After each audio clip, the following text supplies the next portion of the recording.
So between the two of them, it just was an amazing experience. They built this huge house in Frankston, Texas, in under 4 months. And it is beautifully designed. And I am proud to say this man came home and has now been home for over 2.5 years, even though the hospital told us when we took him home, he'd be back. We give him a week or two and he'll be back. Well, no, because we lined up round-the-clock nurses, round-the-clock aides, and a respiratory therapist who actually sees him 5 days a week regularly. Wow. And he has really thrived.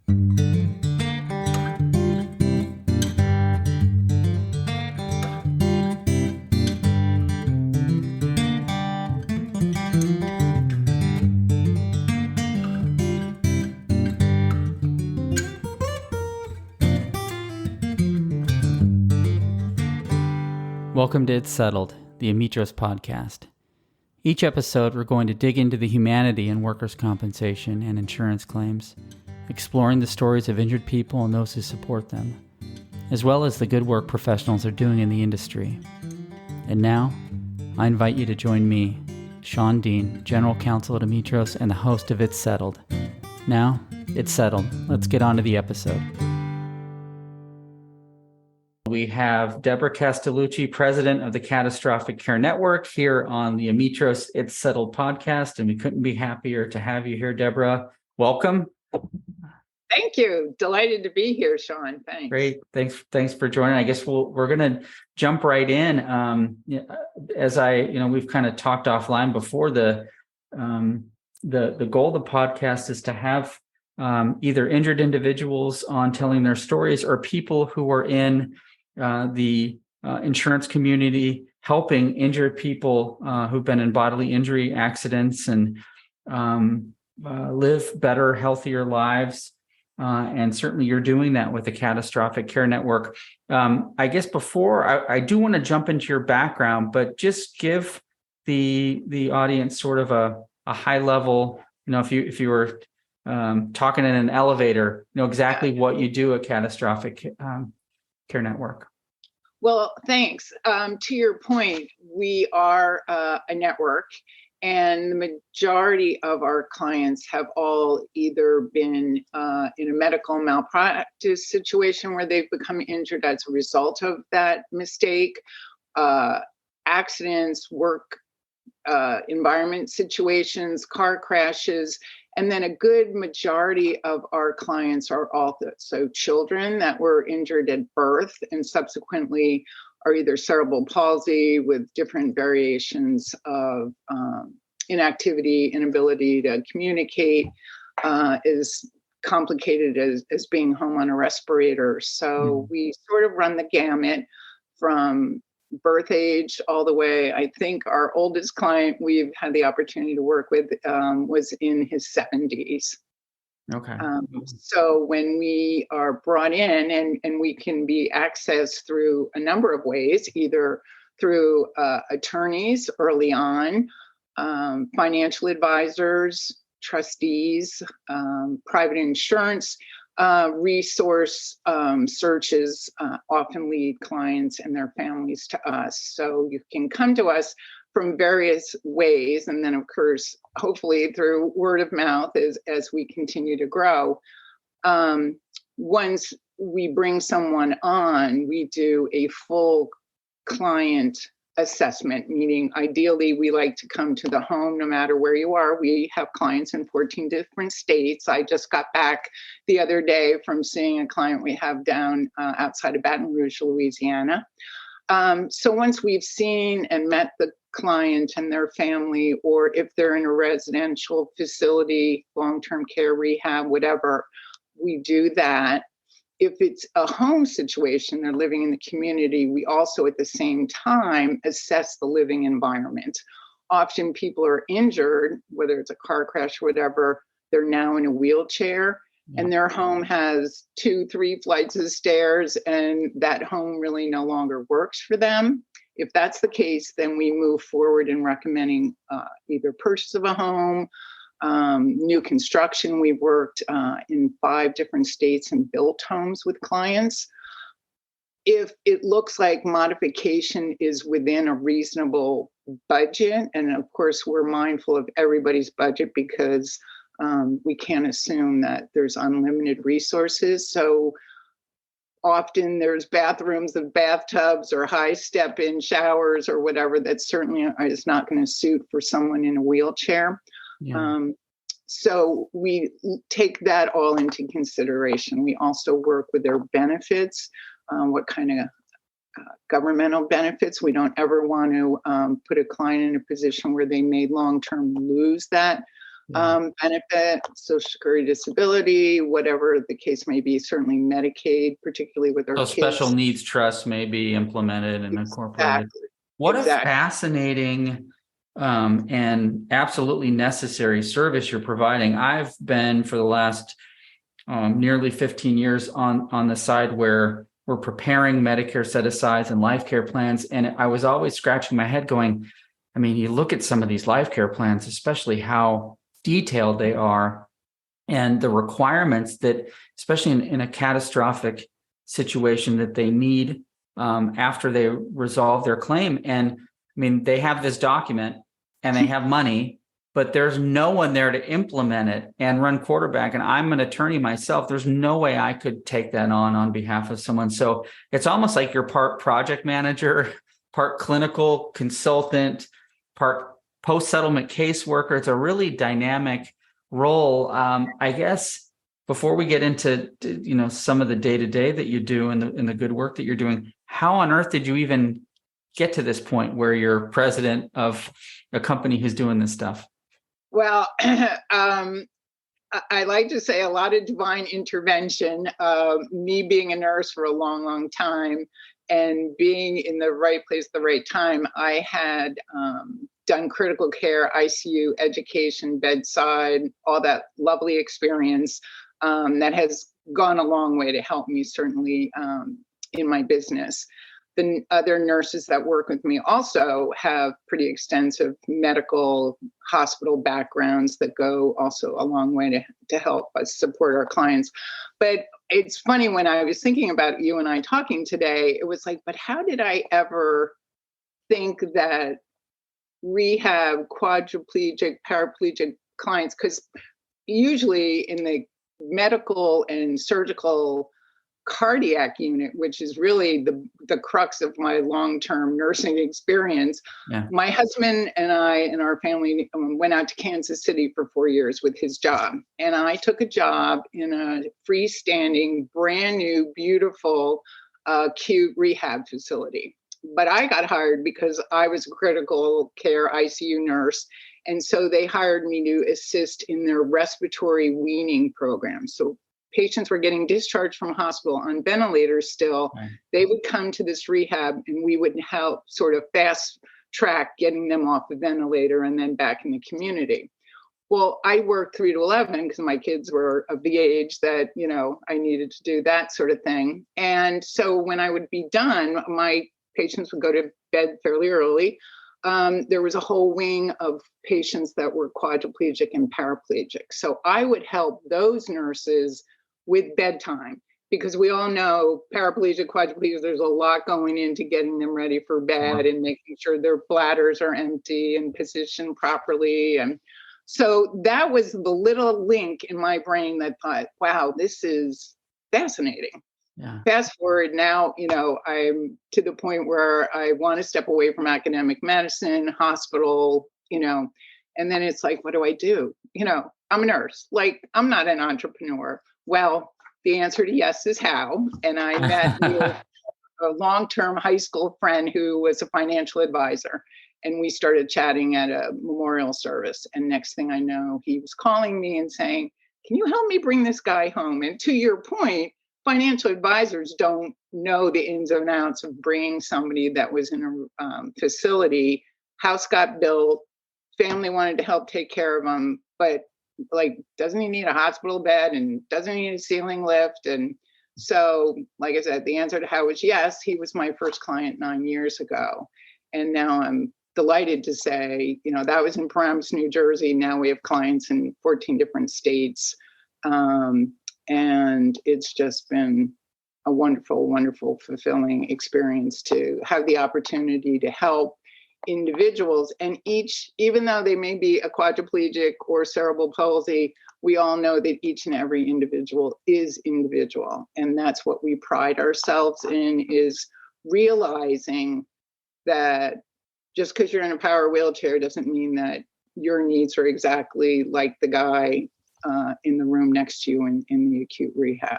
100%. It can't be, it certainly couldn't be a cookie cutter approach. I guess to that end, just me being curious,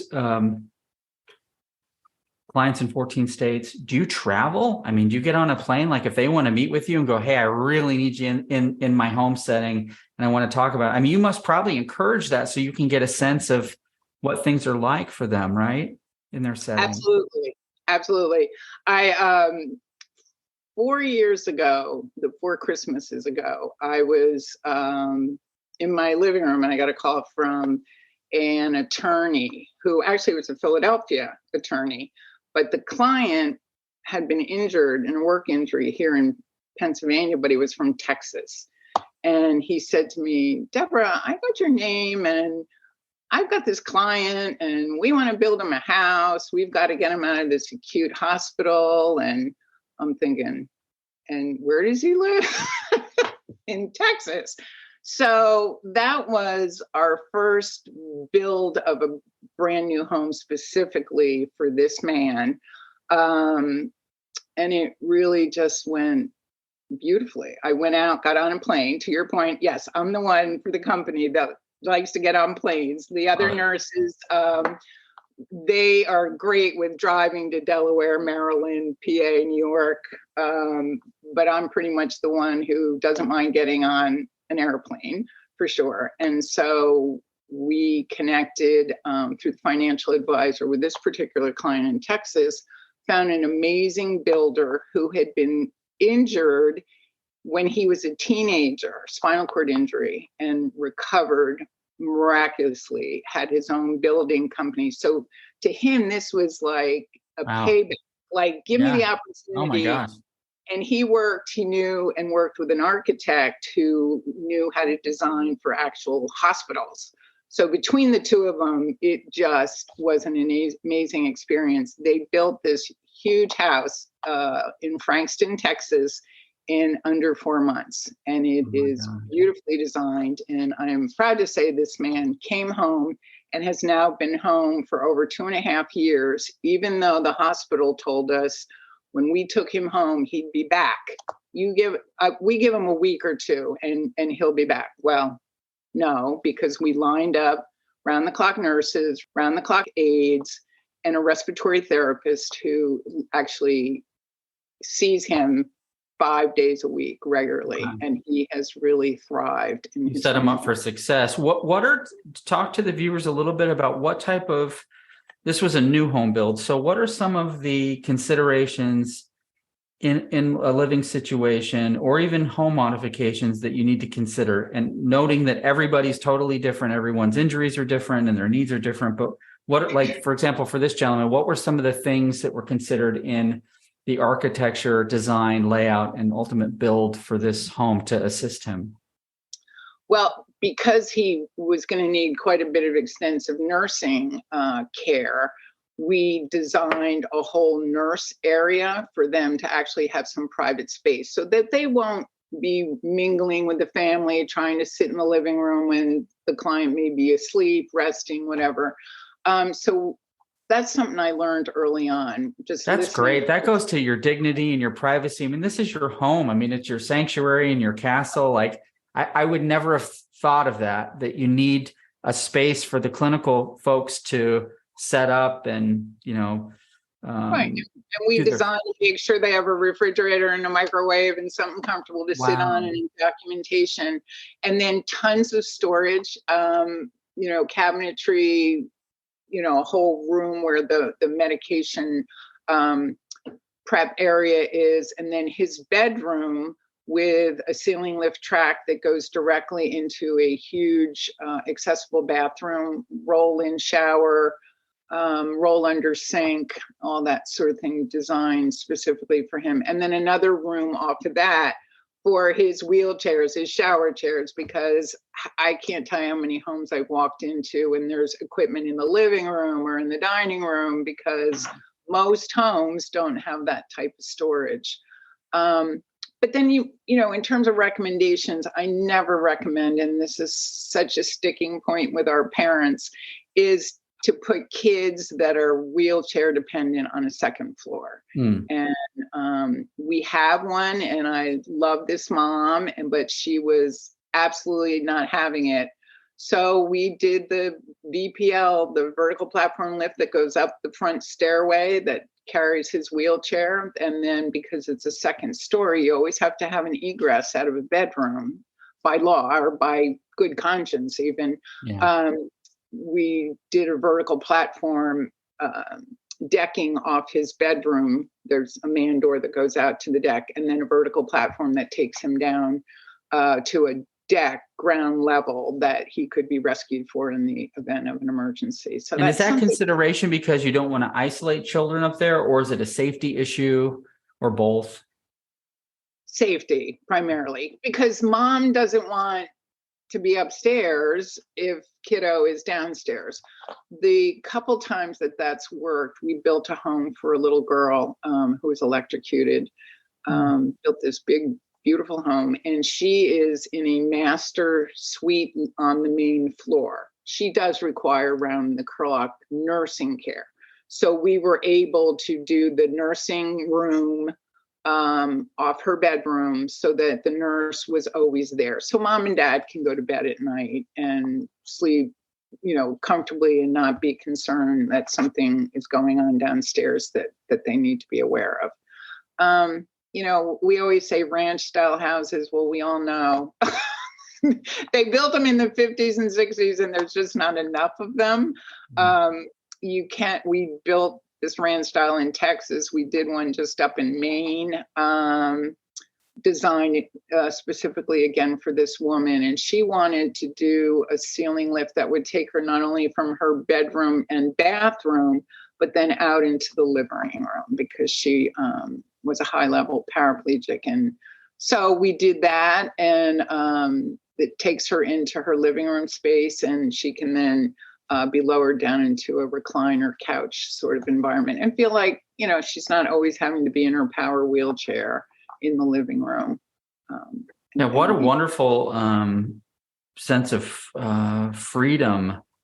And that must give someone who doesn't maybe otherwise would be confined to a residential, you know, clinical setting, you know, effectively a home. Right. But right. The fact that you're able to sort of coordinate these things and think through elements of design to keep them in their own home. I mean, I can't even fathom, you know, myself or my wife or kids having to be, you know, in an institutional setting. I'd want them home. So the fact that you're able to do that, you go to bed at night and you're like, oh my gosh, I hope this person stay in their home. Yes. Yeah. And to your point, in terms of somebody living their quote life expectancy is based on their life care plan, oftentimes they're pretty short-sighted because they anticipate somebody living in a facility. Yeah. My first client back 9 years ago had been brain injured in a work accident, and he was in a facility for almost 4 years before he got resources. The house was built and he was able to come home. On his life expectancy on his life care plan, it was 6 years. He was in a facility for 4 years, and he has now been home 9 years. Wow. So we're talking 13 years and doing very, very well. Had he stayed in that facility, I'm fairly confident he certainly would not be with us. Yeah, it goes to show you don't know how accurate the CDC life tables are. I mean, it's just well, care and love, you know, of family and good nursing care if needed, and goes a long way. And part of what we pride ourselves in is we stay as involved as the client needs and or family Sometimes we get real busy and things sort of settle down, and then something pops up. They need a new Medicaid or Medicare application, or something comes up that we can assist. Somebody goes in the hospital, and then they need us to help discharge back to home and reassess what may need to go on.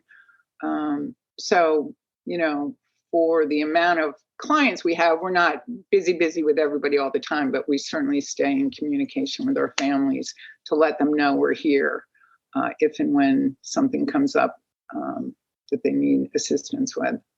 In implementing these plans, and again, all of these questions go to such fact-specific scenarios that are really case by case and individualized. But I guess on the whole, do you tend to see life care plans and settlement dollars allocated appropriately, or do you get in there once you get in there and go, oh gosh, they didn't think of X, Y, or Z, or does it just depend? In my experience, a lot has to do with the initial attorneys that work on the case, how persistent they are, what are they looking to on behalf of the client. It has a lot to do with the amount of resources that are allocated, and that gives us a whole lot more freedom. Although, my trustees that we work with trust that we're not proposing elaborate, over-the-top sort of ideas. We try to stay very frugal, but certainly provide exactly what the client needs. And if the trustee or the financial advisor or the family say, no, okay, we'll look at another option. So, it's not one ticket is the only way to go. We certainly work with a great vendor, Adaptive Specialties. They're out of Ohio, and they have contractors all over the country because everybody knows with COVID, expenses for contractors, getting contractors to come in and give us quotes so we can determine which one we need to go with, has gotten much more complicated. I was going to ask you about that, especially with the home that was in Texas. Like, I wouldn't have the first clue. I mean, I could open up the Yellow Pages and find a general contractor, but how do you know someone who would be specialized in that area? Because not all contractors are created equal. Well, that was a little bit of a panic when I'm standing in my living room in Philadelphia and this attorney saying, we need to build this guy a house. I'm like, oh, okay. Yeah. So I reached out and thankfully there's such positive with the internet in terms of our business. Just Googled the highest recognized realtor out there in Tyler, Texas area. And she was just a delight, Deborah. And next thing I knew, I was flying out with the financial advisor to meet with the architect and builder that we actually, the wife, not myself, the wife actually selected. And we met with another builder and architect. So this realtor, she was hugely helpful to direct because, even our adaptive specialties, like we're modifying a home out in Blaine, Washington, which is 100 miles outside of Seattle. Beautiful home, but the client's in a wheelchair, and for her to get out of her accessible vehicle in the garage, there's 3 steps up into the laundry room, and then it's flat, wonderful ranch, beautiful home. But it was like, oh, so, we had to put a vertical platform lift in from the garage up into the laundry room. But getting 2 contractors to give the bids took us months. I was out there in October and met with 2 guys, and they seemed really nice, but then they decided, and so it took Adaptive Specialties and their contacts out there to get the quotes we now have, and we're waiting to make a decision on that. How do vehicle, and sorry, these are very technical questions, but I'm just so interested in it. And hopefully maybe there's injured individuals out here listening going, oh my gosh, I have these same questions too. But vehicle modifications, I mean, you can go to a car dealership and buy a brand new vehicle or a minivan or some larger vehicle with space, but it doesn't come with stuff like that from the factory. So where do you even start to get either an existing vehicle modified or a brand new vehicle off the showroom floor over somewhere to get it equipped? Good question. The majority of accessible vehicles we have worked through Mobility Works. They're on the internet. They have vehicles everywhere in the country. For a client who is looking to get an accessible vehicle, they simply can locate a Mobility Works, even if it's just in their state. But they do a great job of shipping vehicles. Like, you can get online and make a selection. Often they'll recommend that you go to a dealer just to get the sense, like if you wanted to do the Toyota Sienna, which are lovely. They're not giant. Some of the moms don't want the big giant vehicle. The Sequoia, yeah. We have shipped, we work with a dealer out in Texas who does Ram ProMasters. Mm-hmm. They're very similar to, if people see the Mercedes Sprinters, those big ones that like Amazon drive. Yeah, exactly. But some of our men, our guys, we have one client that's 6'5", so to put him in a Chrysler Pacifica, he just felt like, yikes, I'm so tight and my chair's big. So we've worked with those dealerships that do the conversions and then get them shipped. This woman I was talking about in Maine, we got her one from Texas, and they shipped it right to her front door in Clinton, Maine. So those are ways to get vehicles. And so you mentioned a couple rural areas and also instances of respirators. I imagine there are monitoring systems that rely on electricity. You're out in the rural area, you're going to lose power. Do you have to think, like 10 chess moves ahead and go, oh my gosh, they're going to lose power at some point, so now we need to consider a backup generator or alternative forms of power?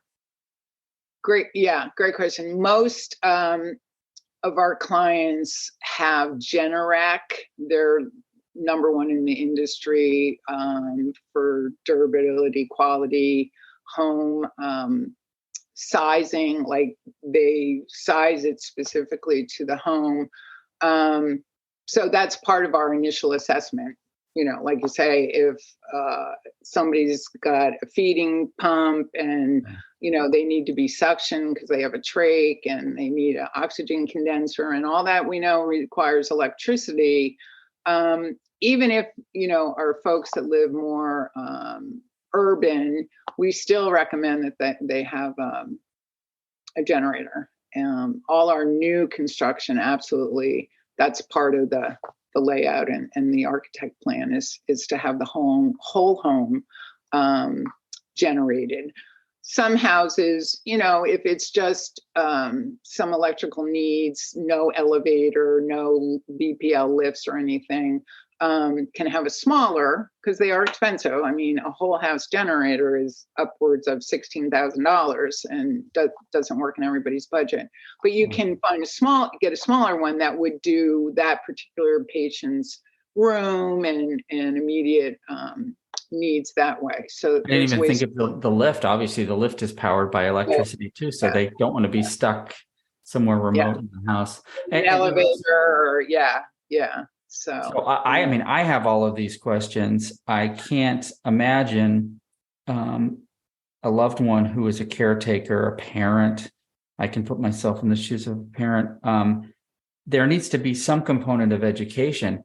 Like, when you go in there, do you work with home health care aides, or do you offer educational assistance? I mean, I'm sure when you're working closely with a family member to implement a plan, you're talking through questions that they're going to have if they're involved in the direct care of their loved one, or even the injured person themselves. They might need to care for themselves. So I'm sure they have a lot of questions.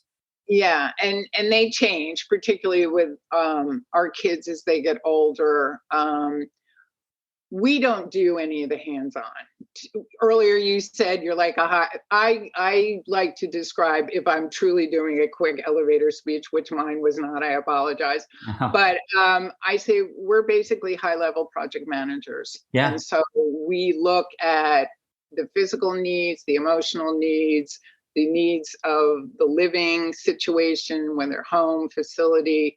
So we kind of bring that together and get a home health nursing agency. Some of our clients need skilled, if they're on a ventilator, if it's a kid who has tube feedings and suctioning. And so those clients need round the clock skilled nursing. If they do, in fact, have a special needs trust with Medicaid, we know that Medicaid will pay for that skilled nursing care. Then if they're not that skilled need, certainly home health agencies will work with aides. Some of our clients even just have a companion, somebody to assist them, but don't necessarily need a lot of hands-on care if the family's able to help with that. So yeah, we probably do a lot of support over the phone or in person, but per se, we leave the actual care education to the people who are at the bedside. Not to say we can't, support that, Sure. but yeah, we manage that way. Gotcha. That makes sense. You said something that sparked a thought in my mind. I mean, there's a big push, at least in workers' compensation, industrial care, to consider mental health aspects. But I mean, someone who's been in a catastrophic injury, who might be largely homebound, dealing with a lot of pain, there has to be a mental health component to that. Is that a factor when you're thinking about this stuff, going like, oh my gosh, and how, I guess, two-part question, that, and then how have you seen mental health addressed for people who've been catastrophically injured and are homebound? A lot of it has to do with the client's acceptance. We have several men who have been injured and just see that mental, we're still the United States, that we didn't do so great, with mental health treatment, or, it was a negative kind of, oh, you need to see a psychiatrist or a therapist. Stigma. So, that sometimes is a barrier. We do have two psychologists, therapists who do online virtual therapies if the clients are so inclined. So we try our best, but it's like leading a horse to water, and if they're willing and feel like it. Christopher Reeve, Dana Reeve Foundation does a really lovely job. We recommend that spinal cord injured folks get connected with them. They have a nurse who does weekly Nurse Linda sessions that are really helpful. And then one of my longer term quadriplegic clients, who was one of those, and I'm Italian, so Italian guys who was never going to talk to a therapist, he has connected online with some other injured folks, and they created their own sort of community online, and they do some Facebook stuff. And so another benefit of the internet, in terms of being able to connect with other people, because they're all over the country. So. What are some unique considerations with children? I mean, I'm thinking not that it's easier for an adult or any particular person in any category to deal with an injury where they're homebound, but I'm thinking for a child who might have been used to socialization or being in school and then might not be able to go to school or be with their friends. Like, what are some considerations to make things as normal as possible in the house without just, throwing them an iPhone or something and saying, okay, you're laying in bed all day? Well, the good news is school systems and handicap children can be educated. It's state and national law that they're educated until they're 21. So even kids that need a ventilator or are profoundly handicapped, they are provided through Medicaid a nurse that goes to school with them. So there's surprisingly, now granted, more urban states that have those sort of resources, but all our kids go to school, with a nurse. COVID was terrible.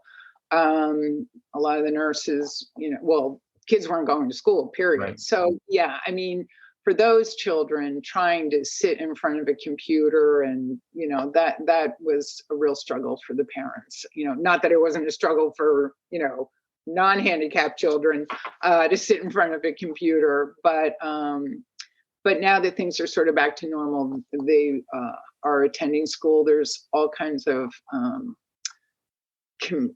resources through different children's hospitals. That aquatherapy is a great avenue to get children involved with. Special Olympics has so many opportunities to get kids involved. Now, it's tough. I went on a bike trip this year out in Montana and Wyoming. It's spectacular. But, when you're in that sort of area, it's much more challenging, I'm sure, for parents. But there are resources. It's just connecting with them and keeping the kids involved. Right now, we have a young woman we've been asked to come on board. Will be 21 in a year, and the parents are trying to anticipate what would be best, to your point, for her, rather than live at home with them as a young adult who will be out of the education system because of her age. So we're investigating some residential to give her some independence, live on her own, but be within, easy access distance to mom and dad. So that's sort of a challenge, but it is here in the Pennsylvania, Philadelphia suburbs. So we're working on that right now. What's some advice, I guess just really general advice, other than calling you, which they should do? What would you tell someone, either a loved one of someone who's been catastrophically injured or an individual themselves who's been injured and is, sort of on the precipice of resolving a claim and receiving settlement funds and having a life care plan and kind of not knowing what's over the next horizon? I guess, what would you say to them? Well, if they're in a situation where they're getting resources, to certainly work with a financial advisor and really investigate different trust companies. You want to make sure, particularly for children, because mom and dad, have to look to the future, when I'm not here. And that, in many cases, we've worked with some parents, and I can speak from experience with a child who eventually, she does need a good amount of our support, not like most our clients, but I understand that sense of, so what happens when we're no longer here?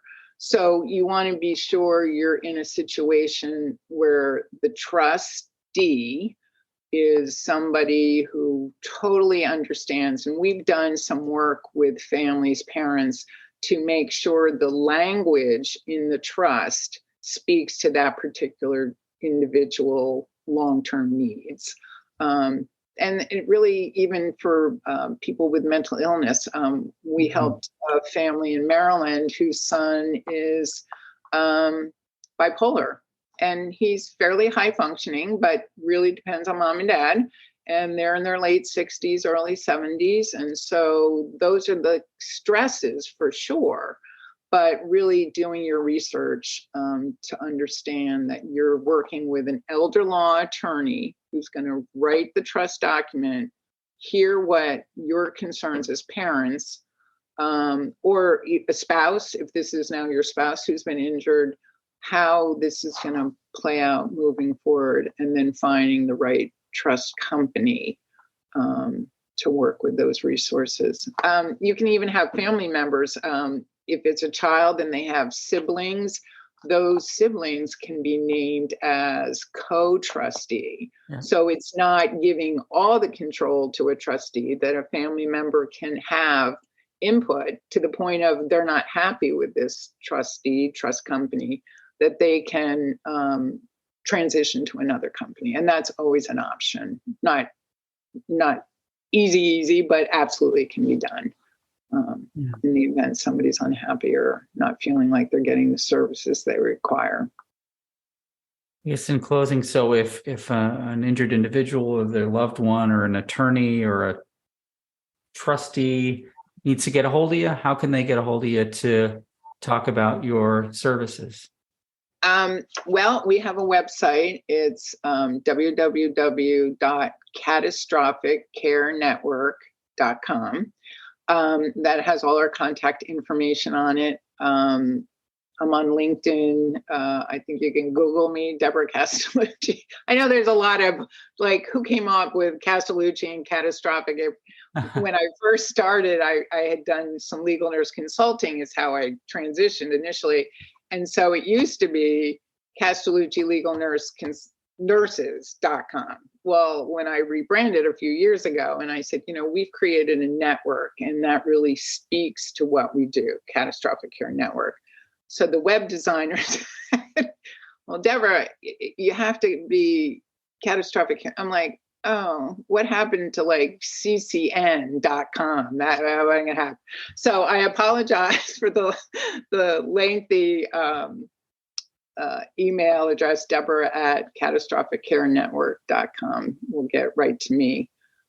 Or certainly look at our website that gives, speaks to how we work with financial advisors, trustees, healthcare providers, because we also help find physical therapists, occupational therapists, speech therapists to come into the home, or if the client lives near, like New Jersey's known for Kessler, here in Philadelphia, we have McGee, and,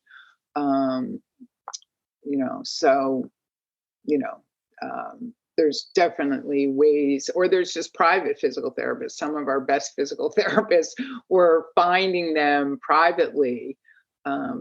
Just a gentleman right down the street from me had a medical malpractice injury, and his private physical therapist was amazing. The guy was 6'5", and she had him walking and stuff that, if he had gone to McGee outpatient twice a week, would not have been as successful as working privately. But, again, resources, will insurance pay for that or not, and that sort of thing, which gets frustrating. Everybody knows working around the insurance. But, we've learned some different ins and outs that we know how to ask the questions. And if somebody gets resources and now they have to come off Medicaid, they choose not to have a special needs trust, we help identify insurance policies that would help the client and or the family. We had a family of 6, got a settlement last year, and that was going to cause them to all come off Medicaid. And we were able to find a really good policy for the entire family, as well as the child client. It's important. And I love that you look at your services holistically. It's not just, okay, let's get you in the house and make sure you have a shower railing or something. I mean, you're really looking for the long-term well-being of this individual. I mean, you've been talking about successor trustees and benefit preservation. So I love it. And I'll tell you the best part of talking with you, Deborah, is how you light up when you talk about helping people. And it's clear. I mean, it is evident, plain as day, that you absolutely love what you do. And, we all have to put food on the table for our family, but it's clear you're not doing it for a paycheck. It's clear that you're doing it because you love it. And for me, that is really inspirational, and it's pretty rare. So I'm blessed to have met you and to have you on, and definitely we'll be using you as a resource, and we'll put links to your company and services in the chat. And so with that, it's settled. This is Deborah Castellucci, president of Catastrophic Care Network, and it's been an absolute pleasure having you on. Would love to have you back someday. Oh, I'd love to be back. Thank you so much, Sean. Appreciate your time. Thanks. Take care. Thanks for joining us for this episode of It's Settled, the Amitros podcast. For more information and episodes, you can visit us at our website at amitros.com. That's ametros.com. Or head over to iTunes, Spotify, or your favorite podcast app. We hope you enjoyed this episode and look forward to sharing more stories of people overcoming their workplace accidents and bodily injury claims and those who are working hard to make a difference for them. So it's settled. We'll see you next time.